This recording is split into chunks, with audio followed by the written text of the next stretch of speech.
Okay, good evening. Welcome. My name is Pat Kowitzel. I'm the buyer and author program coordinator at Magic City Books. I want to thank you all for spending a little bit of your Thursday night with us. We're really excited for tonight's program, and we're going to be hearing from the author Tim Wise, and he's going to be talking to Phil Armstrong from the 1921 Tulsa Race Massacre Centennial Commission.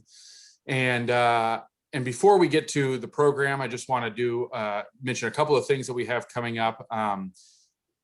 As I mentioned, Phil is the project manager for the Race Massacre Commission, and we have a lot of book-related events that are coming up connected to the Race Massacre, and a few of them that are already kind of on the books, and a few more that are going to be planned for April and May. And so we are really, wanting to continue to drive that conversation as much as we can from our role at Magic City Books, and encouraging you to explore those books about the Race Massacre. There are some excellent novels that are set in that time. There's some excellent nonfiction work that's also out there.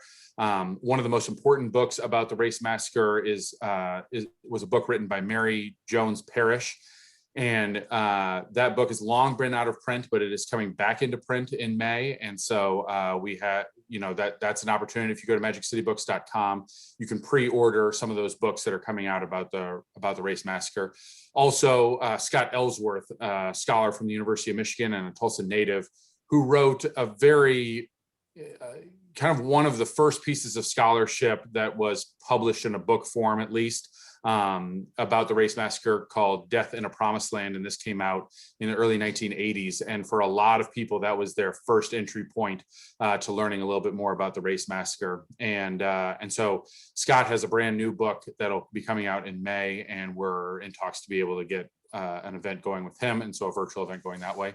We do these virtual events every Monday, every Thursday, most Tuesdays as well. And so magiccitybooks.com is where you can find the upcoming schedule, and we have more events that are getting posted there all the time. Tonight, if you have questions for Tim or for Phil, please use the Q&A function here in Zoom, and that's the best way to kind of get those questions posted, and we'll get to as many of them as time allows. If you're joining us on Facebook, I'll try and transfer those questions over so that we can get those questions answered as well.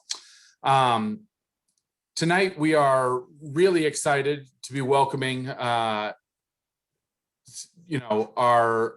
good friend Phil Armstrong, who is the project coordinator of the Race Massacre Commission. And Phil was one of the busiest men in Tulsa right now, with a lot of things that are going on, and it was really kind of him to be able to take a little bit of time and moderate our conversation tonight. And so Phil will be talking to our special guest tonight, Tim Wise, author of the new book Dispatches from the Race War. And Tim is the author of 7 previous books, including Dear White America. He's been featured in several documentaries and is one of 5 persons, including President Obama, who was interviewed for a video exhibition on race relations in America that's featured at the National Museum of African American History and Culture in Washington, D.C. His media presence includes appearances on CNN, MSNBC, NPR, feature interviews on 2020, 48 Hours, as well as videos posted on YouTube, Facebook, and other social media platforms that have received over 20 million views. His podcast, Speak Out with Tim Wise, features bi-weekly interviews with activists, scholars, and artists about movement building and strategies for social change. Thank you all very much for joining us. Tim, thank you for spending a little bit of your time with us tonight. And Phil, I'm going to hand it off to you. Excellent. Thank you so much. And Tim, it's great to be with you this evening and to have this opportunity. It's indeed an honor to speak with someone such as yourself and the history that you have displayed in terms of your writings, and really, and if I can just say this candidly, have a white man talk to white America about Black issues. And so I'd just love to just jump right into this by just looking at the fact that, so I'm a graduate. I'm, of course, not a Tulsa native. I've been here 23, 24 years. I grew up in a small rural Appalachian part of southeastern Ohio. It would be, the best way to describe that is that it would be a home ground for some of the most fervent, make America great again type of folks you ever want to come in contact with. Oh, yeah. Loving, embracing, but also set in certain ways. And so I know this crowd, I know this demographic, know them quite well, grew up around them. So I just have to come out with this question right out the box. How did a white guy graduated from Tulane University get so fired up about talking to other white people about their racial biases? So I think actually, in my case, and I wrote about this in my first book, White Like Me, which was my memoir, and I allude to some of that autobiographical material in this book as well. But I think growing up in the South actually had a huge role to play in that. I know the part of Ohio that you're talking about pretty well. It's not too far up the road from where I am. I was born and raised in Nashville, and although I lived in New Orleans for 10 years, including the period that you mentioned when I was at Tulane, I've been in Nashville really the rest of that time, and that's where I am again. And I think actually growing up at the time, I was born in 1968. I was 2 months or a month and a half in my mama's womb when a couple months in my mama's womb when Dr. King was assassinated. So I was gestating all through the great upheavals of that year. And I was born to a mother and father, but especially to a mother who made certain decisions about how I was to be raised and the values I would be raised with, but also the environment in which I would be raised. So she was a little too young to have been an activist herself. So I wasn't raised in an activist home, but a very conscious home, and particularly for that period in our history.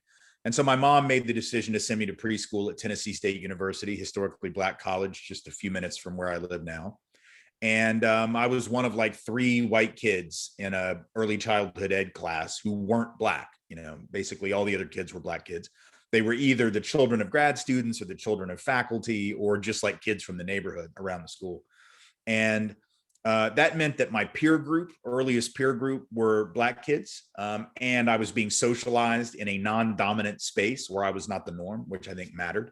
And I was also being socialized in a space where Black women ran the show, right? Which also matters, because to be white and 3 or 4 years old and subordinated to Black authority, like really subordinated to Black authority, like, they will put you out the class. Like they will send your white ass back to Green Hills, the white part of Nashville where we live, this, white area, overwhelmingly white, not entirely, but overwhelmingly. So they'll send you back. They don't care. This is their part of town. It's their campus, and you will play by their rules. And being subordinated to Black authority, and particularly Black women, meant that I was learning at an early age in a way that very few, I think, 4-year-old white kids in 1972 would have been, or even 4-year-old white kids today, or 40-year-old white men and women today are ever truly subordinated to Black authority, right? So I'm getting these sort of lessons implanted in my brain that Black authority is just as legitimate as white authority, right? That you're not always the norm, that you shouldn't take your lens for granted because it's not the only one. And when I get into first grade, second grade, third grade, I'm going to, newly integrated metro public schools in Nashville at a time when really busing had just begun. There'd been all this sort of uproar about that on the part of some parents. My mom wanted me to be bused and was upset that I wasn't going to be bused further. Like she wanted me to have that. She was like the only white parent, I think, that was angry about it. But anyway, I went to schools that were like 40% Black kids. She would have preferred more, I think, but 40% Black kids. And it meant that my peer group was sort of similar to what it had been at Tennessee State. It was a little bit whiter, but still, like, that's who I hung out with. That's who I sort of connected to.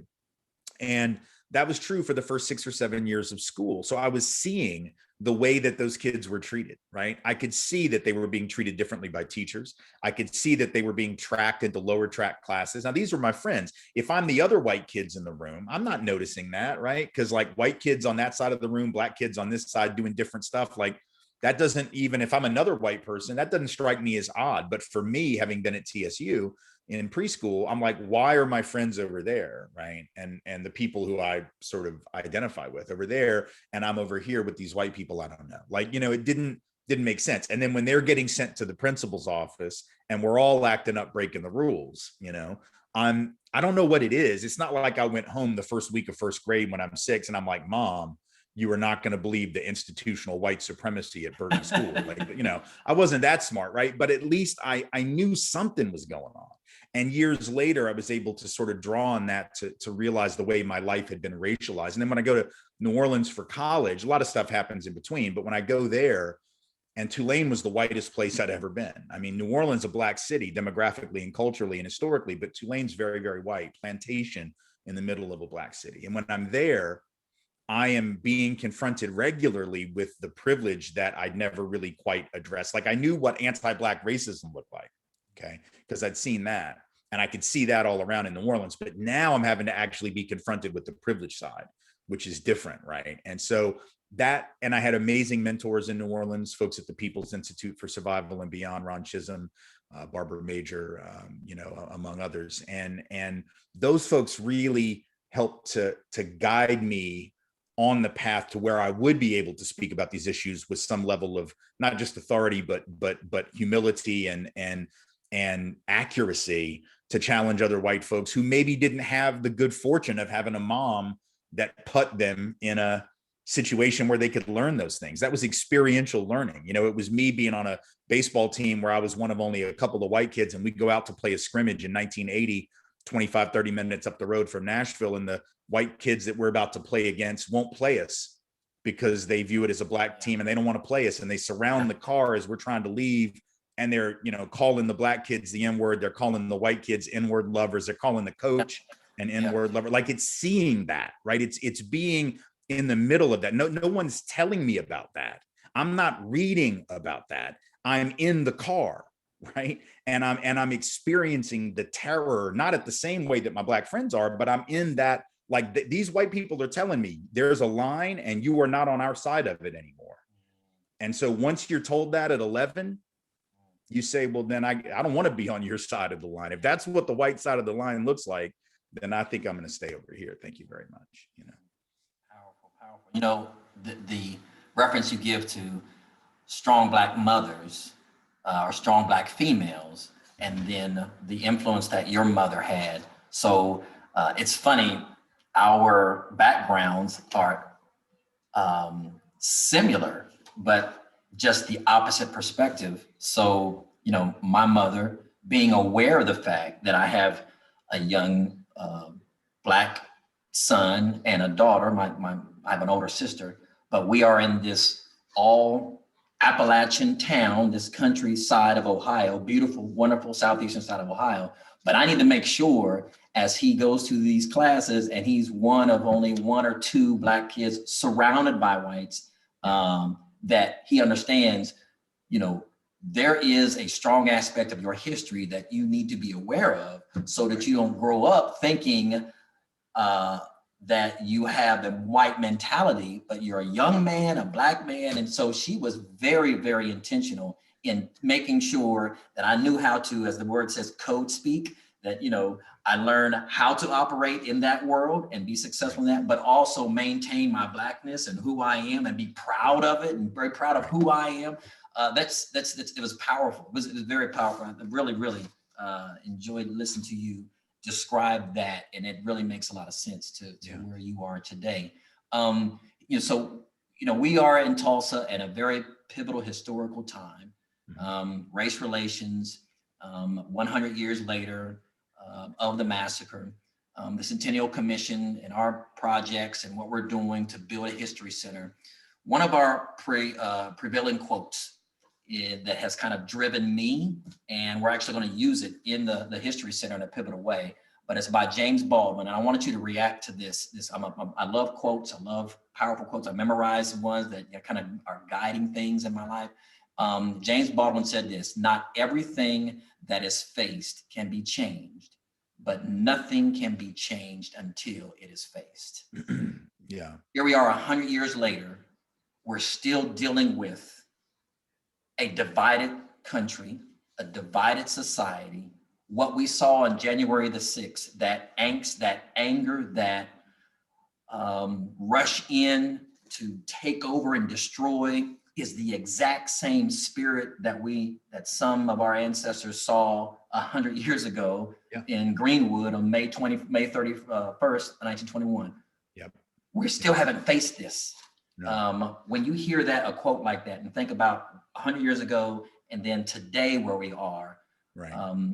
not everything that we face can be changed, but nothing can be changed till it's faced. What goes through your mind and all Well, your research? anybody who knows my work knows that I quote Baldwin all the time. So I will see your Baldwin quote and raise you. So my favorite Baldwin quote, and I quote him multiple times in this book. My favorite, which is very pertinent to what you've raised, this sort of historical memory and what we choose to address and choose not to address. And I have a whole chapter in the book on historical memory.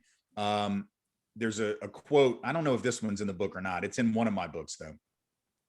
Baldwin said, "People who imagine that history flatters them, as it does indeed since they wrote it, are impaled on their history like a butterfly on a pin and become incapable of changing themselves, seeing themselves or changing themselves or the world. This is where it seems to me," Baldwin continues, "most white Americans find themselves impaled. They are dimly or vividly aware that the history they've fed themselves is mainly a lie, but they do not know how to be released from it, and they suffer enormously from the resulting personal incoherence." In other words, what Baldwin is saying is white folks have flattered themselves with the way that they've written history, and they have selectively chosen to remember certain things, forget other things, and and they know they've done it. Like he was not saying white people, you're just ignorant and innocent. No. You did this.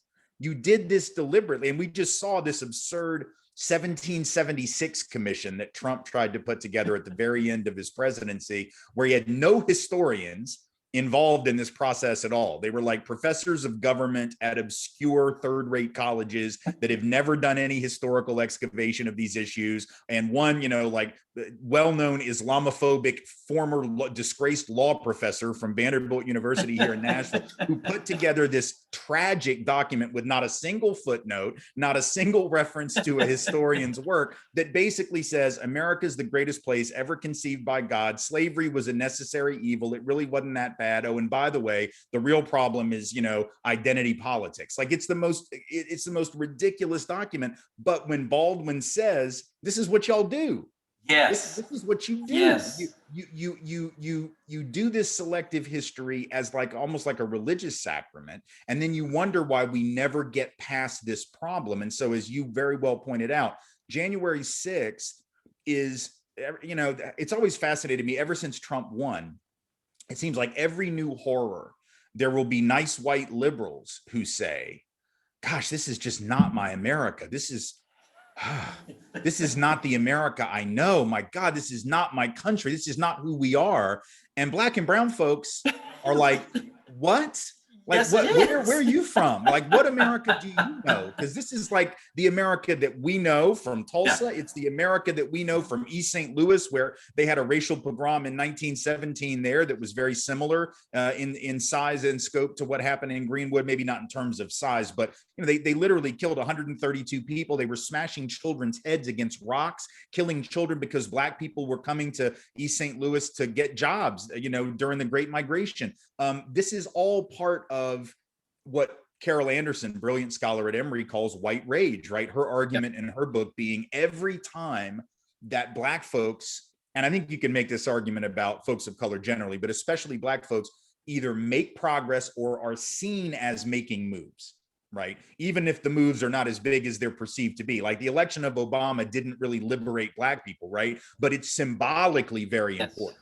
Symbolically for white folks, that was huge, right? Mm-hmm. And so when you have, as Carol Anderson says, emancipation led to this, retrenchment and the end of Reconstruction and the backlash and the growth of the Klan and Jim Crow segregation. The Great Migration led to the kind of violence that we saw in Midwestern cities, and ultimately the kind of violence against Black excellence that we saw in Tulsa with the Greenwood District.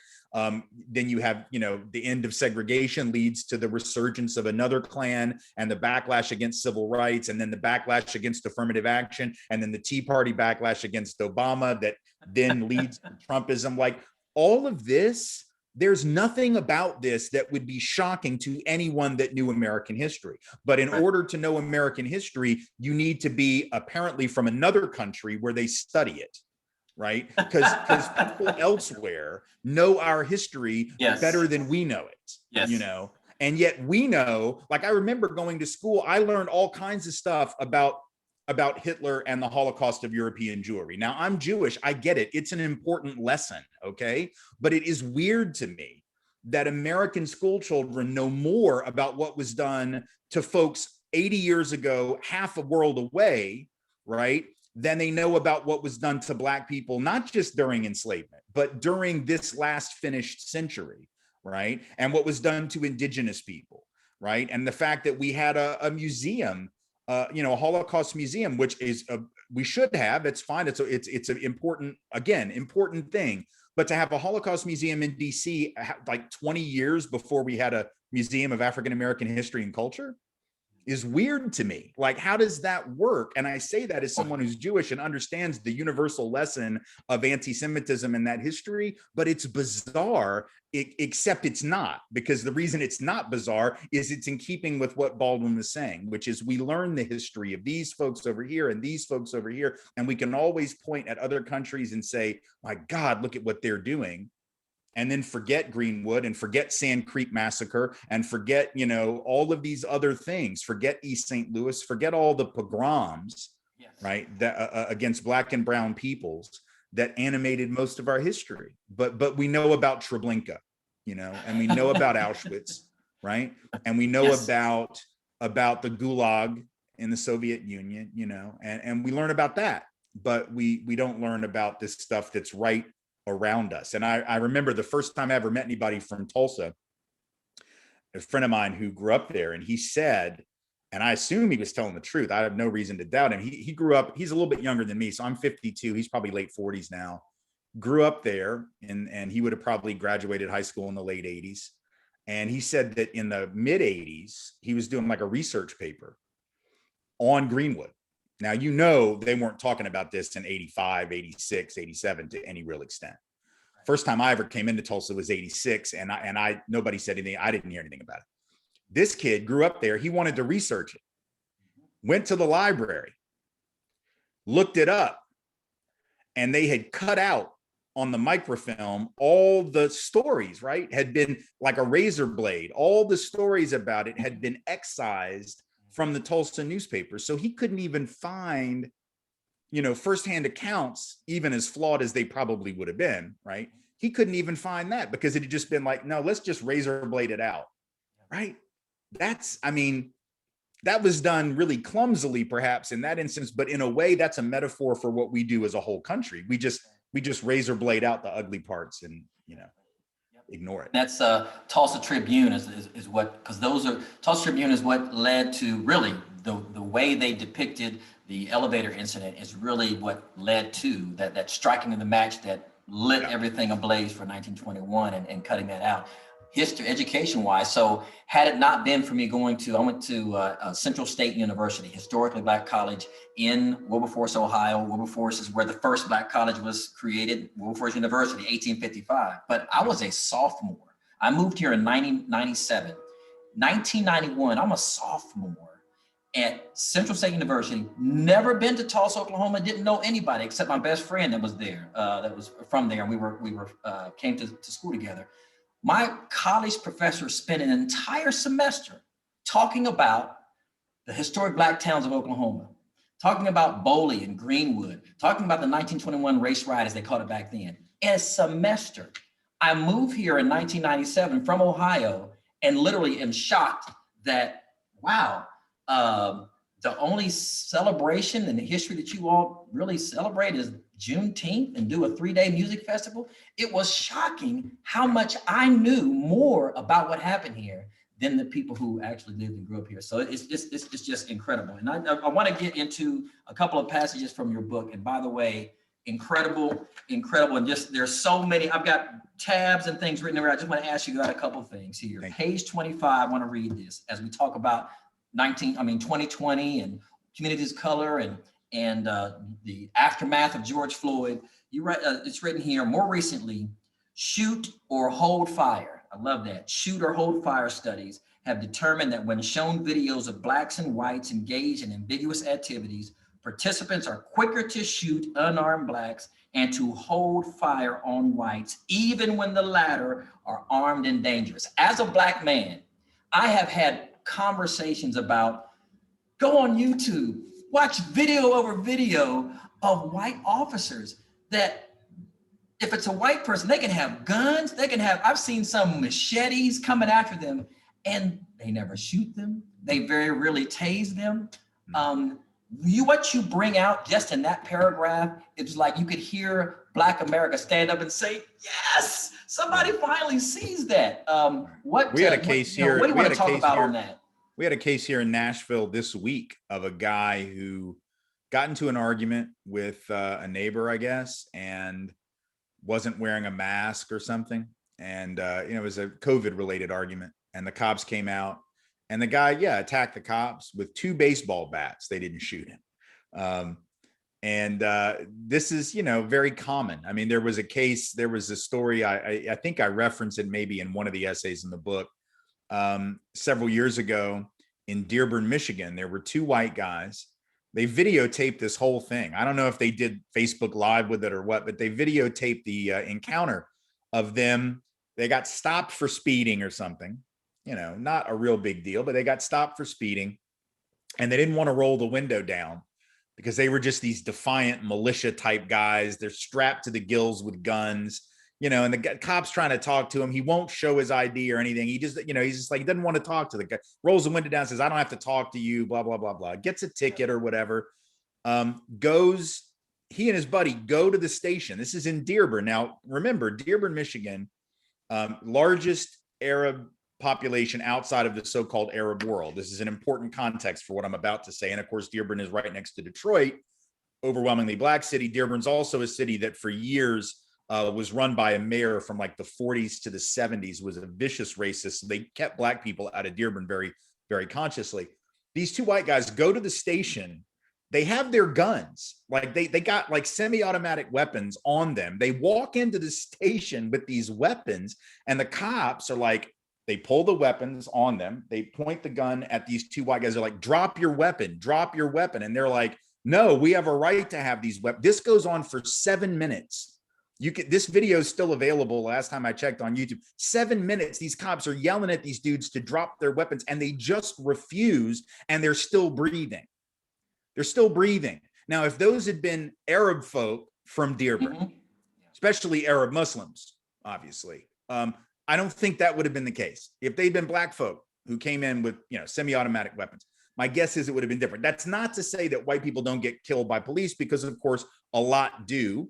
But disproportionately, it is Black and brown folks. And what the evidence clearly tells us from the research, and I reference this in one of the pieces, is that when Black folks are shot by police, they are less likely to have been attacking at the time. They are less likely to have been armed. So yeah, white folks are still the majority of people shot, but they're also disproportionately likely to have been attacking at the time. In other words, you got to really do something to get shot by a cop when you're white most of the time. Whereas for Black folk, the threshold of fear is way lower, right?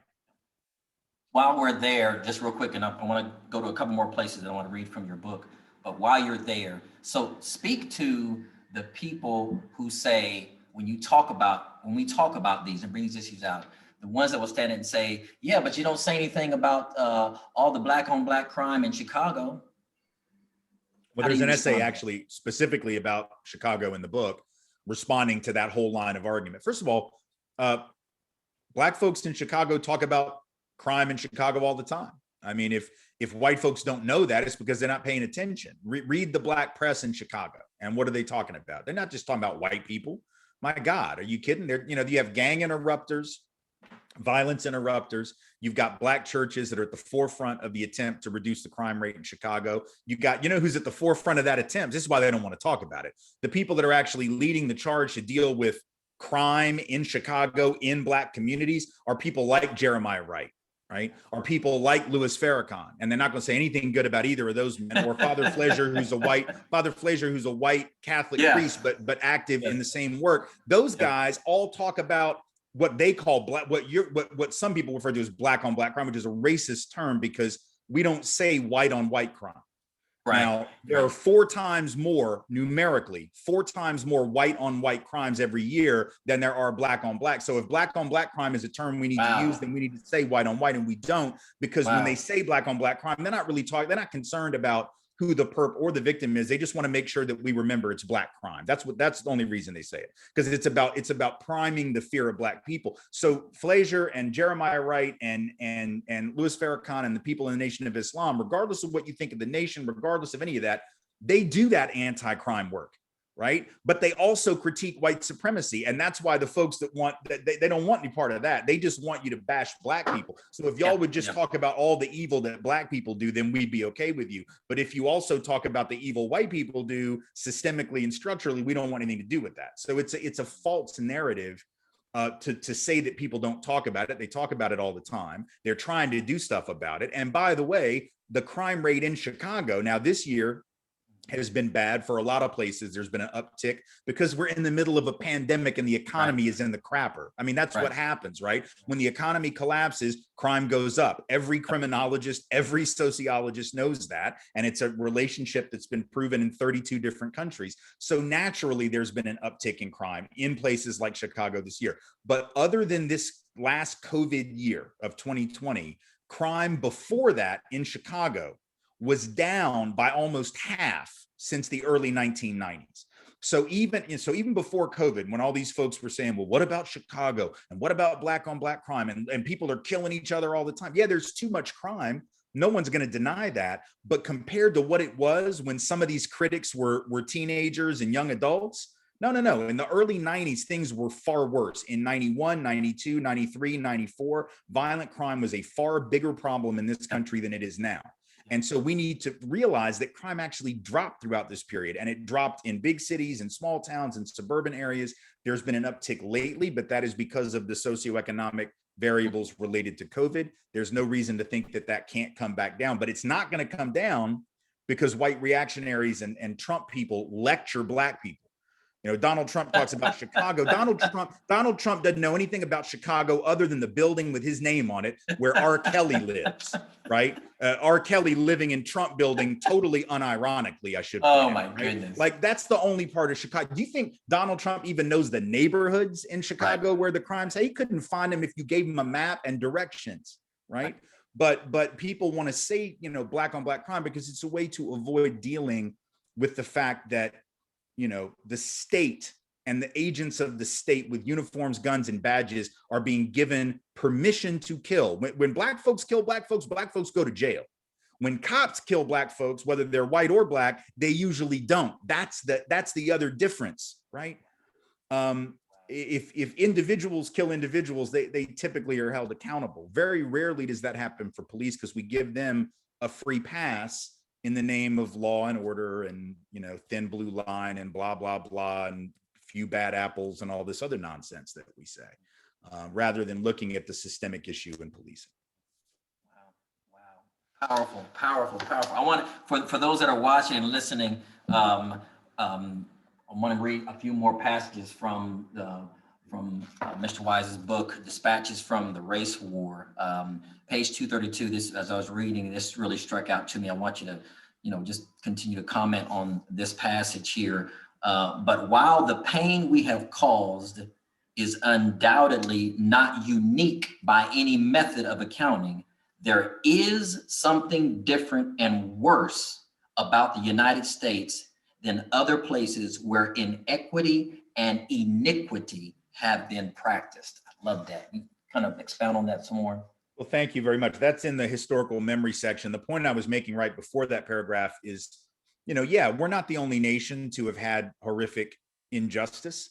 But if you're an American reading my book, which most people who read it probably will be, that's the injustice that you got to deal with. You know, yeah, there might be others that are just as bad or even potentially worse by some taxonomy. I don't know how you even rank them, but even if you think that's true, like, you got to deal with your own backyard before you start casting about for other people. And the point I was making is that there is something about ours. Number one, it's ours, so we have to deal with it. But number two, in a way, it's worse because we, unlike those other countries that we could point to where there's been, you know, enslavement and injustice and oppression, and that's every nation on earth has had some form of injustice or oppression. But the difference is we are the only nation, or we were at least the first. Others may have tried to copy a sense, but we were the first and pretty much the only nation that created a scaffolding of rationalization for the shit that we were doing, right? So in other words, and when I say a scaffolding, I mean, everybody tries to rationalize the evil they do, but we created a scaffolding for it, meaning an ideology that says, and this is the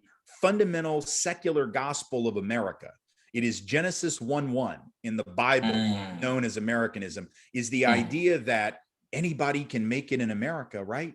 So wherever you end up is all about your own effort. So if you didn't make it, it's your own damn fault. You should have worked harder. You must have bad values, made bad choices, not have a good work ethic, or maybe even have bad DNA, right? You must be scientifically inferior or culturally defective. We created that ideology, right? The idea that wherever you end up is all about you. The problem is, if you take that ideology and you layer it on top of a society that you created unequal from the beginning, not as an accident, not because you forgot to make it equal, but you chose to make it unequal. So you make it unequal, and then you say, oh, and by the way, here's our ideology that says if you're on the bottom, it's your own damn fault. That is brilliant, right? That is a brilliant way to keep that system in place forever, because now people grow up thinking if they're the winners, well, it's because I'm just so damn smart. And sadly, even people who are the losers in that game start to internalize the oppression, right? Start to internalize the idea that, gosh, maybe I need to work harder, right? Maybe I am flawed. Maybe I am damaged. And then they withdraw from trying to make change because there becomes a fatalism to that. So there's internalized superiority and internalized oppression, and that keeps the system in place. No other country did that.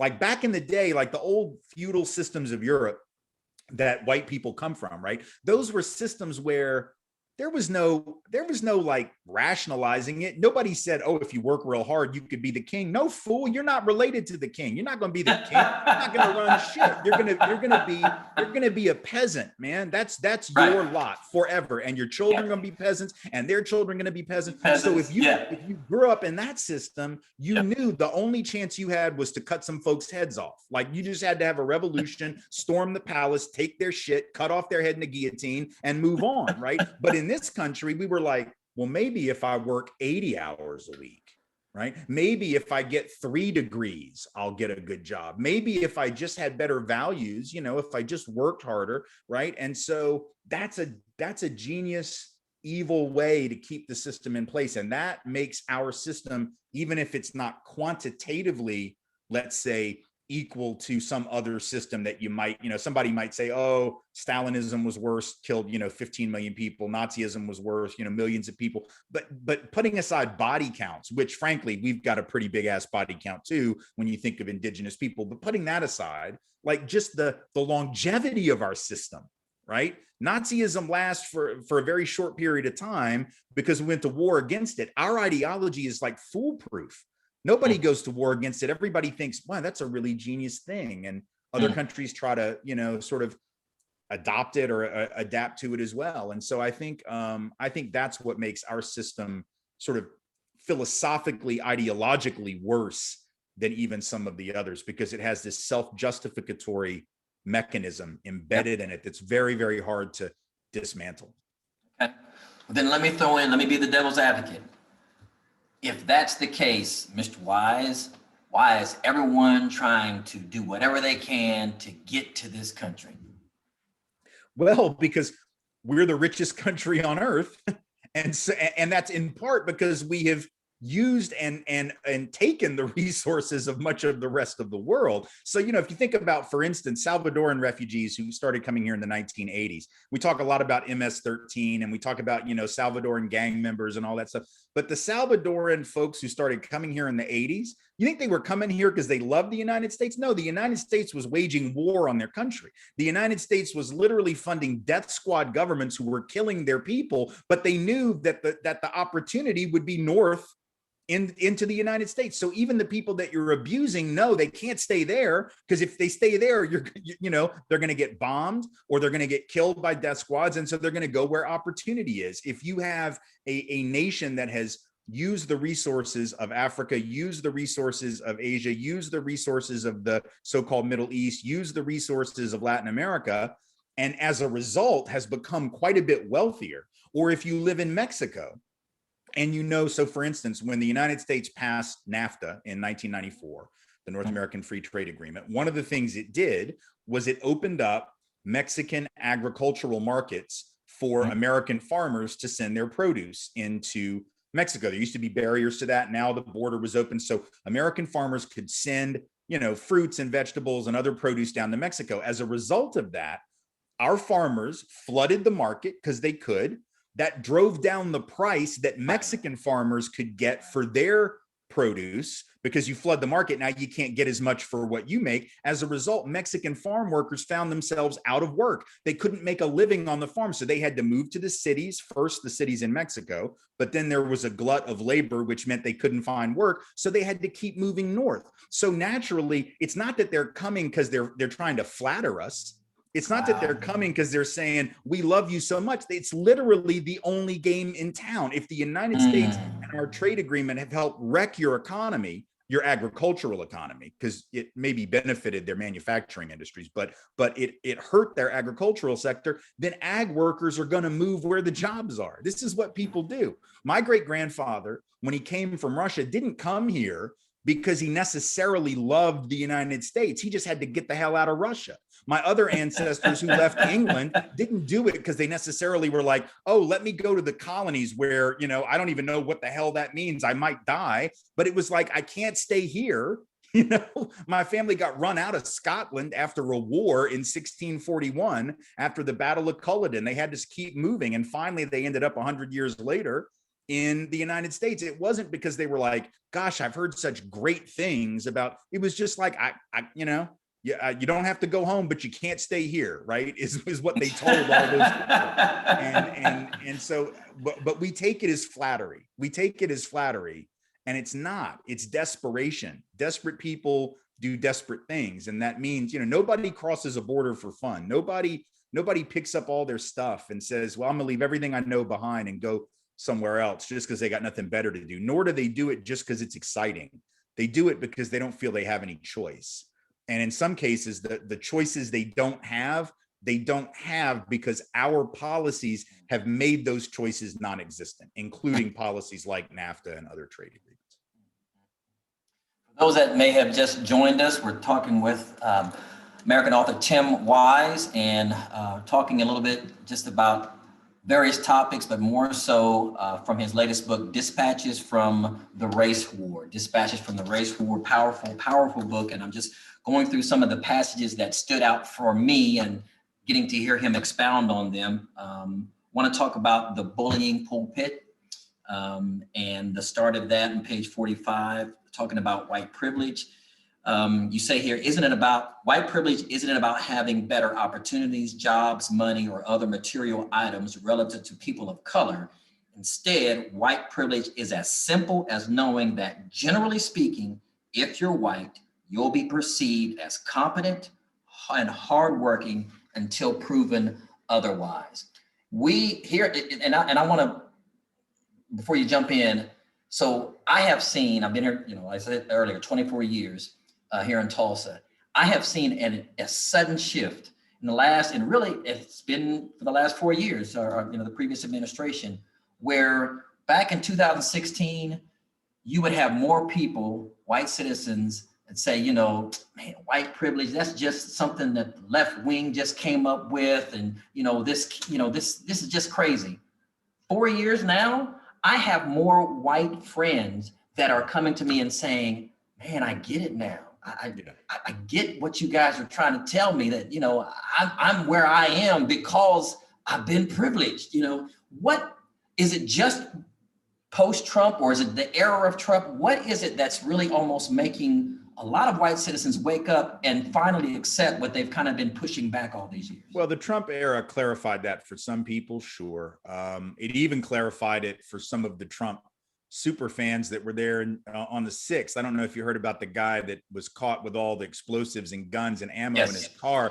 Apparently he had a card in his wallet that said white privilege card, And Oh, and it basically, you know, and it said like the member name was Scott Free, and it was, you know, it was basically a get out of jail card, wow. which was ironic because these are the kind of white people who would normally deny white privilege, but this dude's basically like, no, I got it, and I'm real good with having it. Like, here it is, you know, and y'all ain't gonna do a damn thing to me About which, it, right? you know, which now thankfully he's been arrested. Maybe he will suffer some consequence, but I think the Trump era clarified it. I think George Floyd clarified it, but I'll tell you, and I think this is what I say in the preface, which I put together last minute because I was putting this essay collection. First, I should say, for those who don't know, this is a collection of essays dating all the way back to 2008. So the very first piece in the book after the intro is really about, it was written the night of Obama's first win in 2008. Wow. So I was tracing the arc of race history in the last 12 years. And in the preface, which I think I finished in maybe September of last year before it went to press, I make the point that I think a lot of the awareness that has come post George Floyd, so that's late May of last year, I think a lot of the awareness that happened only really happened, this outpouring of interest and awareness and white aspiring allyship or solidarity only really happened because we were in this COVID moment. I think if we weren't, it wouldn't have happened that way. Because after all, we've seen videos like the George Floyd video before, maybe not 8 minutes and 46 seconds of it, but we've seen Eric Garner, we've seen Tamir Rice, we've seen Philando Castile, we've seen Alton Sterling. Terrence Crutcher here in Tulsa. We've seen these, yeah, we've seen this stuff. And yet the difference, I think, other than the 8 minutes and 46 seconds and Officer Chauvin's smirk and all of that, which made that so horrifying, it's also the fact that when that happened, people were mostly at home, right? We're in sort of this lockdown kind of moment where we weren't going about our lives like normal. And we really haven't been, most of us probably, for the last 9 months. And so in an environment where there's more quiet relative to your normal routine, where you're not going about the day the normal way, you actually have a chance to see things that you would have otherwise missed, hear things that you otherwise wouldn't have heard, and feel things that you could have suppressed before. It became harder to hit the snooze button on the alarm clock because the alarm clock was the only noise in the room this time, right? And so I think in a way, there's no blessing to COVID. Look, we've lost 450,000 lives, and by the time this thing is over, we're certainly going to top 500,000. It's inexcusable and horrific. But in the midst of that tragedy, we need to be able to at least pluck something redeemable out of it. And I think that's it. The fact that it gave us the opportunity to see some of this tragedy, both the tragedy of disproportionate police violence, but also the disproportionate tragedy of COVID and the disproportionate death for Black and Indigenous and Latinx folks. And we are seeing that. And I think that for some white people has been, at least for now, a clarifying moment. Having said that, let me caution, we have a history, my people, of hitting that snooze button. So when we get out of the COVID moment, when we do get to a safer place where we start to go about our daily routine again, we get back to what some people call normal, right? It is an open question. Will that energy be sustained? I don't know the answer to that. That's going to be up to us. But that's the fear, is that once the moment passes and we go back to all these different things commanding our attention, will those white folks who finally started listening to Black people and brown people continue to do so? And we don't know yet. Yeah. You know, this past summer, 2020, so, you know, Juneteenth, huge festival, you know, in different communities of color. But when Donald Trump made the announcement that he was going to have his presidential rally in Tulsa on June 19th, all outdoor events for Tulsa had been canceled. Yeah. When that announcement was made, here's the positive side. And I'm with you, like, you know, this is horrible. But if there's anything positive that came out of this, he did two things. Of course, he didn't do it on purpose, but what came out of it is there was such a galvanizing force of individuals, white, Black, Latino, that came together and said, there has got to be something else going on that is an opposite of what's going to take place at the BOK Center downtown. Yeah. it usually takes months to prepare and plan for Juneteenth.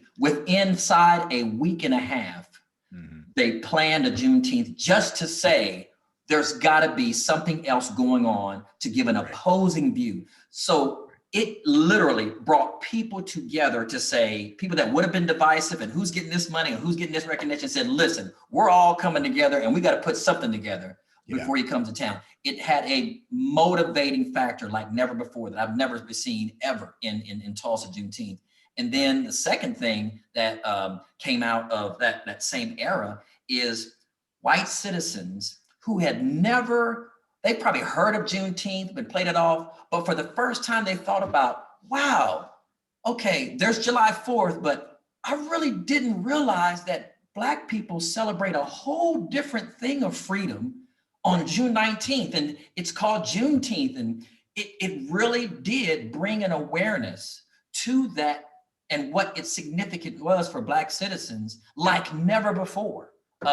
So it's hard. You got to kind of like, I guess I got to give him credit for that, but. Well, you don't have to give him credit, although I'm sure he would be happy to take it because, he'll let you know, he's done more for Black people than any president since Lincoln. Oh yeah. Right. But the thing I think that is true is that, and that's one of the reasons I wanted the book to have these bookends of Obama and Trump is, the problem in the 8 years of the Obama administration was that for 8 years, those of us who do this work, our job was to convince white people that racism was still a problem. Like that was the job. Like Black and brown folks knew it was. Yeah. But white folks were like, oh my God, it's so great. We've got a Black president.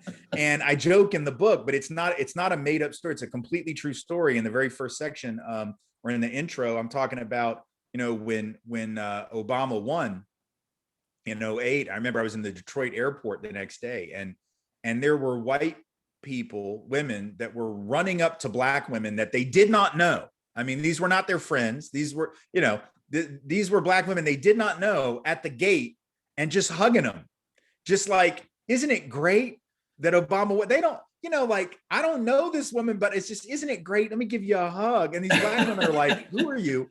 And so I think white folks had this, not all white folks, obviously, but a lot of white people, including a lot of nice white liberals, right, had that feeling of like this warm, fuzzy feeling that, oh my God, this is great.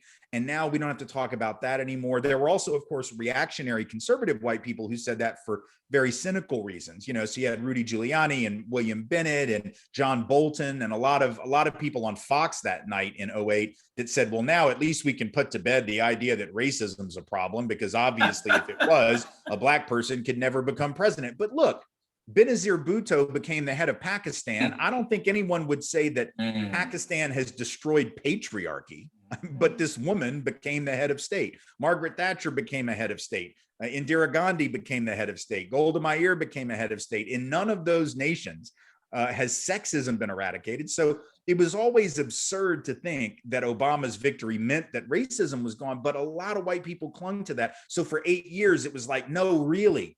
And if there's one good thing that came from the last four, and again, I am loath to give him credit for anything, but in the midst of tragedy, one must tease out something, or else you lose your mind. The one positive thing is, okay, are y'all paying attention now? Like, do you see it now? Because if you don't see it now, I'm not going to waste my breath trying to convince you anymore. Like, I'm done. Like, if I'm not doing the 101 shit with you anymore. Like 101 was that 4 years. That was like 101 to about 500 level. Now we're at the grad school level. If y'all are not ready for grad school and a dissertation, then I just got to leave you alone, because I can't convince you it's a thing at this point if you don't think it's a thing.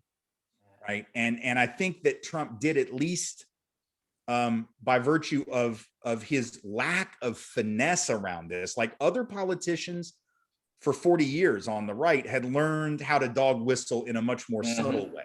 Yes. And he, some people say he was using a bullhorn, not a dog whistle. Ian Haney Lopez, who wrote the book on dog whistle politics, still says it's dog whistling of a different type. Whichever way you come down on that, like, he still did it in a pretty inartful manner. Now, the bad side of that is, because he was so transparently racist in his approach, it allowed other people to think that was okay, right? And a Yes. lot of his people were like, oh shit, I can just say that now? Yeah. Oh, great. Let me Right. just say it, right? So Right. it led to this upsurge in just over the top old school racism, which is dangerous. I mean, really dangerous stuff, like we saw in Charlottesville. And like some of the folks were motivated by that on the 6th. I'm not going to say everybody had the same motivation, but a lot of those folks very definitely hold white nationalist and racist views. So it brought that out. The bad news is that's really dangerous. The good news is we need to know that's there. Yes. Right? Yes. We need to know it's there. And I think now a lot of people know it's there.